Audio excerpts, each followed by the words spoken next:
동방의 박사들이 아기 예수님께 경배하러 베들레헴에 도착하였습니다. 그들은 베들레헴에 도착하기까지 여러 곡절을 겪습니다. 메시아 탄생 소식으로 예루살렘이 소동한 일, 그러온에 헤롯을 만난 일, 그 만남으로 훗날 헤롯이 베들레헴과 그 모든 지경 안에 있는 2살 아래 사내 아이들을 죽이게 되는 일, 이처럼 이방인 나라에서 이방인이 별을 따라 유대인 왕 아기 예수님께 경배하러 온 이 특별한 사건은 우리로 하여금 하나님의 이대한 탄생의 의미를 다시금 깊이 새기게 합니다. 그 의미가 저와 여러분 가운데 풍성하게 역사되어지기를 주님의 이름으로 축원드립니다. 오늘은 성탄절을 맞이하여 아기 예수님께 경배하러 왔던 동방의 박사들의 행보를 통하여 우리들이 가져야 할 마음 그리고 자세에 대하여 함께 생각해 보고자 합니다. 첫째, 동방의 박사들은 별을 따라 나섰습니다. 이 말을 들을 때에 당연한 것 아닌가라는 생각을 하실 수도 있습니다. 동방의 박사들이 별을 따라왔지 그럼 다른 것을 따라왔는가, 그런 생각 말입니다. 너무나도 당연한 말을 하고 있다, 그렇게 생각할 수 있습니다. 그렇습니다. 저는 지금 지극히 당연한 말을 여러분에게 하였습니다. 그러나 그 안에는 당연한 듯 당연한 것이 아님을, 그 안에 있음을 깨닫습니다. 왜냐하면 그 안에는 수많은 갈등과 불안 그리고 힘든 시간이 담겨져 있기 때문입니다. 그들이 처음 그의 별을 보고 이 별은 아주 특별한 별이고 유대인들이 말하는 메시아임을 가리키는 그 별임을 확신하지요. 만약 그들에게 이러한 확신이 없었다면 그의 별을 따라 나서지 않았을 것입니다. 그만한 가치가 그의 별 안에 있음을 그들은 알게 된 것이지요. 그렇게 출발한 그들의 길은 평탄하고 시온의 대로와 같은 곧은 고속도로와 같은 그 뻗은 길이 아니었습니다. 하늘에 떠 있는 그의 별은 지구의 도로 사정에 따라 움직여지지 않지요. 또한 그의 별은 베들레헴 아기 예수님이 탄생한 그곳에 멈춰 있었던 것도 아니었습니다. 계속하여 그곳에 있었던 그런 별이 아니었습니다. 만약에 멈춰 서 있었다면 예루살렘에 도착하여 메시아 탄생에 대하여 굳이 묻지 않아도 되었을 것입니다. 끝까지 그의 별을 보고 나아가면 되는 일이었지요. 그러나 그의 별은 움직였고 도로 사정에 따라 움직이며 동방의 박사들을 인도하였던 것이 아니었습니다. 동방의 박사들이 그의 별을 따라 움직였던 것이지요. 이는 우리의 삶의 모습과도 너무나도 흡사합니다. 우리의 삶도 우리의 기준이 아니라 하나님의 말씀이 기준인 것이지요. 말씀이 우리의 기준이고 그 기준에 따라 살아가는 삶이 우리의 신앙이고 우리의 삶입니다. 지금 동방의 박사들은 그의 별을 따라 순례길에 나섰던 것입니다.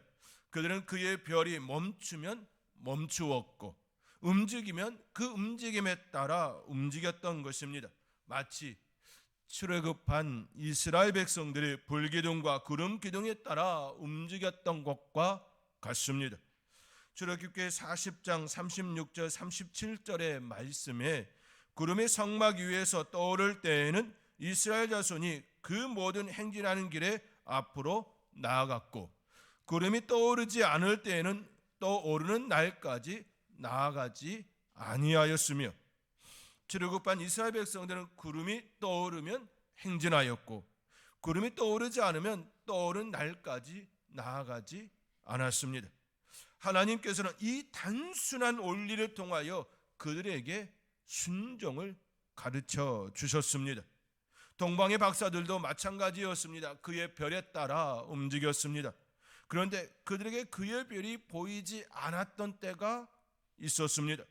그의 별을 따라 움직였고 예루살렘까지 왔지만 그곳에서는 얼마 동안인지 정확히 알 수는 없지만 그들에게 그의 별이 나타나지 않았습니다. 비추지 않았습니다. 그로 인하여 그들에게는 혼돈의 시간이었고 예루살렘에는 한바탕 소동이 일어나는 사건이 되었습니다. 그리고 다시 그들에게 그의 별이 나타났습니다. 그때 그들은 매우 기뻤고 너무나도 크게 기뻐합니다. 오늘 본문 9절과 10절의 말씀입니다. 오늘 본문 9절과 10절의 말씀 우리 함께 읽겠습니다. 박사들이 왕의 말을 듣고 갈새 동방에서 보던 그 별이 문득 앞서 인도하여 가다가 악이 있는 곳 위에 머물러 서 있더라. 그들이 별을 보고 매우 크게 기뻐하더라. 아멘. 동방에서 보던 그 별이 문득, 이 문장을 통하여서 우리가 분명히 알 수 있는 건 사라졌었던 것이지요. 그리고 다시금 문득 그들 앞에 나타나 인도하셨다라는 것입니다. 문득 앞서 인도하여 가다가 이렇게 그들을 인도하여 주셨습니다. 아기 예수님이 계신 곳에 그의 별이 멈추었습니다. 그리고 그들은 아기 예수님을 만나고 경배합니다. 그 기쁨은 이루 말할 수 없었습니다.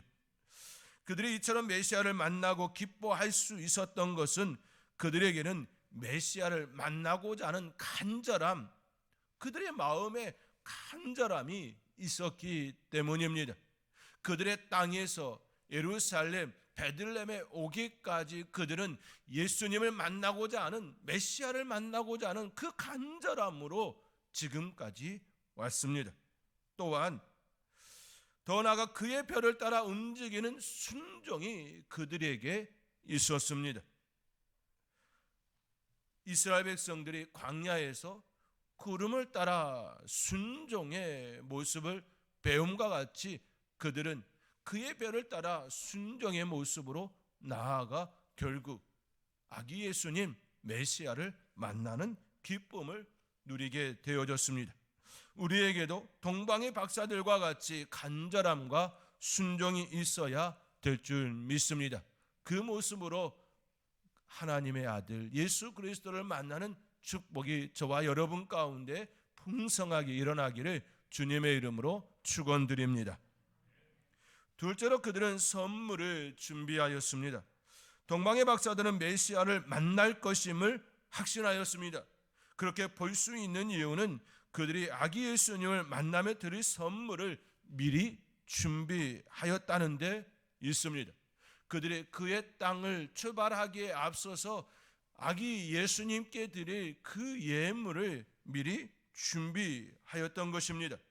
그들은 출발하기에 앞서서 메시아를 만나 경배 드리기 위하여 선물을 준비하였습니다. 이사야 60장 6절의 말씀에 보면 스바 사람들은 다 금과 유황을 가지고 와서 여호와의 찬송을 전파할 것이며 라고 하는 이 예언의 말씀처럼 동방의 박사들은 황금과 유황과 몰약을 미리 준비하여 하나님의 아들 예수 그리스도의 그 메시아를 경배하기 위하여 미리 준비한 그 모습으로 나아갔음을 우리는 볼 수 있습니다. 그들은 점성술사였습니다. 별을 보며 점을 치는 사람들이지요. 다른 말로 표현하면 천문학자이고 별을 연구하는 사람입니다. 그런데 그 별을 따라 나선 이유가 그 별을 연구하기 위함이 아니라 메시아를 만나고 또 그에게 경배하기 위함이었다라는 데 있습니다. 이는 우리에게 매우 중요한 메시지, 시사점을 제공합니다. 그들에게 있어서 우선순위가 메시아를 만나고 경배하는 것이었고 그 후 그의 별에 대한 증거는 하나의 일기 자료처럼 남겨졌을 것입니다. 왜냐하면 그의 별에 대한 검증은 바로 입증될 수 없는 것이기 때문입니다. 그들이 아기 예수님을 만났다고 하여 이것이 메시아임을 선포한들 사람들이 믿어주지 않겠지요. 입증될 수 없는 그러한 사건이었습니다. 실제로 예수님의 탄생이 있었고 일반인으로 30년의 삶을 살다가 공생의 3년을 지내고 십자가에서 하나님께서 그에게 부여한 그 사명을 완수하였습니다. 별을 따라 길을 나섰던 그들은 결국 지금 당장 입증될 수 없는 그 일에 자신의 시간과 정성을 들였던 것입니다. 그러한 그들의 수고를 하나님께서는 기억하시고 복음서에 그들의 행적을 기록으로 남기셨습니다. 예수님의 탄생으로부터 2000년이 지난 지금에 이른 우리들도 성탄절이 되어지면 동방박사들의 이야기를 나누며 아기 예수님께 경배하고 있습니다. 그들에 대한 언급이 오늘 본문 외에 남겨진 것은 없습니다. 그러나 하나님께서는 그들을 통하여 영광 받으시고 그들의 족적을 남기셨습니다. 사랑하는 성도 여러분, 우리는 동방의 박사들을 통하여 메시아에 대한 그들의 마음을 생각해 보았습니다.